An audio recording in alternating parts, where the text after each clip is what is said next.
दोस्तों, भारत और जापान ने ऐसी डील की है जिसकी तानाशाह जिनपिंग को मिर्ची लगना तय है, क्योंकि इस समझौते के बाद चीन कोई भी हरकत करने से पहले कई बार सोचेगा।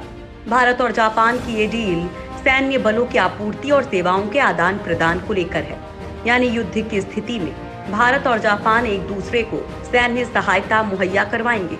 यहाँ बड़ी बात यह है कि इससे पहले भारत अमेरिका, फ्रांस, दक्षिण कोरिया, सिंगापुर और ऑस्ट्रेलिया में ऐसी डील कर चुका है।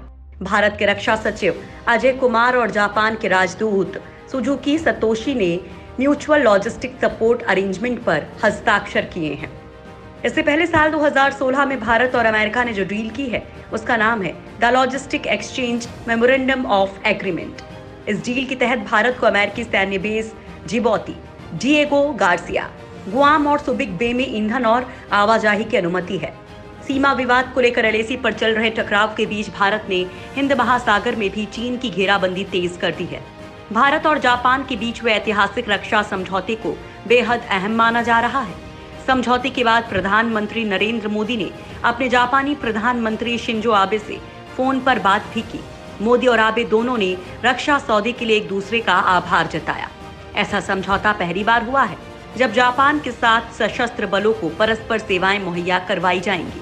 भारत और जापान के बीच रणनीतिक संबंध पहले से हैं, लेकिन चीन से मौजूदा टकराव के बीच हुई इस डील से हिंद महासागर में चीन की घेराबंदी को तोड़ा जा सकता है या रोका जा सकता है। इस डील के बाद भारत हिंद महासागर में भी रणनीतिक बढ़त ले सकता है। समझौते के बाद भारतीय सेनाओं को जापानी सेनाएं अपने अड्डों पर जरूरी सामग्री की आपूर्ति कर सकेंगी। साथ ही भारतीय सेनाओं के रक्षा साजो सामान की सर्विसिंग भी देंगी। ये सुविधा भारतीय सैन्य अड्डों पर जापानी सेनाओं को भी मिलेंगी। युद्ध की स्थिति में ये सेवाएं बेहद अहम मानी जाती हैं। मोदी और आबे दोनों ने उम्मीद जताई है कि ये डील दोनों देशों के रक्षा सहयोग को और गहराई देगा, हिंद महासागर क्षेत्र में शांति और सुरक्षा में मदद करेगा। जापान के विदेश मंत्रालय द्वारा जारी बयान में कहा गया है कि यह समझौता दोनों देशों की सेनाओं के बीच घनिष्ठ सहयोग को बढ़ावा देगा। ऐसी उम्मीद है कि इस डील से जापानी और भारतीय सशस्त्र बलों के बीच आपूर्ति और सेवाओं के सुचारू और शीघ्र आदान प्रदान की सुविधा मिलेगी।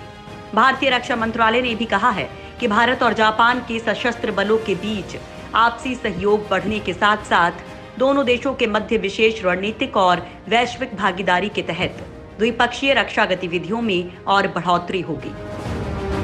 दोस्तों, साल 2018 में भारत ने फ्रांस के साथ भी समझौता किया था, जिसके तहत भारतीय नौसेना फ्रांस के नौसैनिक बेस रियूनियन आइलैंड्स, मेडागास्कर और जिबौती पर रुक सकती है और वहां की सैन्य सेवाएं ले सकती है। ऑस्ट्रेलिया के साथ हुए एमएलएसए समझौते के तहत ऑस्ट्रेलिया और भारत अपने युद्धपोत इंडियन ओशन रीजन और पश्चिमी प्रशांत क्षेत्र में आपसी सहयोग करेंगे। साथ ही सुविधाओं का आदान प्रदान करेंगे। चीन के पास पाकिस्तान के कराची और ग्वादर बंदरगाह पर आने जाने की अनुमति है।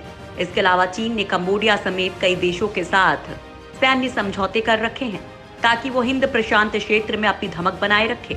लेकिन इसके विरोध में अमेरिका, फ्रांस, भारत, ऑस्ट्रेलिया और कुछ यूरोपियन देश भी रहे हैं। चीन किसी भी समय इंडियन ओशन रीजन में भारत के आसपास 6 से 8 युद्धपोत तैनात करके रखता है। वो लगातार अपनी नौसेना को अत्याधुनिक बना रहा है, परमाणु बैलिस्टिक मिसाइलें और एंटी शिप क्रूज मिसाइलें बना रहा है। चीन ने पिछले 6 सालों में 80 युद्धपोतों को अपनी नौसेना में शामिल किया है।